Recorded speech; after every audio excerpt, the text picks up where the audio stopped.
Okay, this lesson is going to be a brief demonstration of how to create a Revolve component when you're modeling in OnShape. What I'm going to do first is I'm going to add a sketch to this surface on the end here, simply because I want to find the center point. So I'm going to do something called project geometry, which will grab the existing geometry and we can reuse it. This little box here that says project convert, I'm going to click on it. I'm going to click on the circle at the end and notice what it does. It forms a circle with the center point in it. And I'm just going to save that sketch.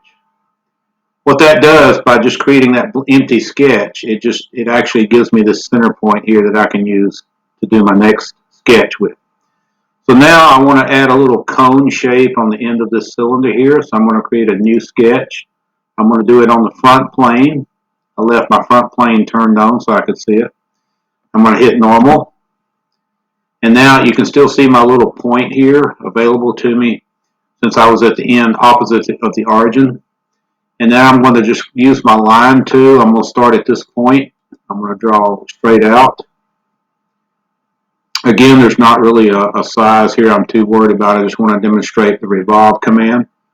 Then I'm going to go up, not quite to the top, about here. I'm going to go back slightly at an angle and connect with this corner here. Zoom in. I'm going to connect this corner.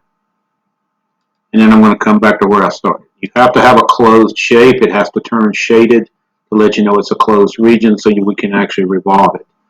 I'm going to actually click to finish that sketch. I'm going to go back to my ISO view. And now you notice I have this little shape hanging on the end of this one, slightly tilted down. We're going to create a three-dimensional object by using the Revolve command, which is the second one here. You click on Revolve, you click on what the shape that you want to actually revolve, which is this. And then in the red bar here it says click which axis you want to revolve about. I highlight revolve axis, and I want it to revolve about this bottom axis in the center here, and I want it to go all 360 degrees around. So I'm going to click on this axis, and it spins that shape around and creates a solid. And there you just extended this out into sort of a bullet shape with a slightly conical end on it using the Revolve command.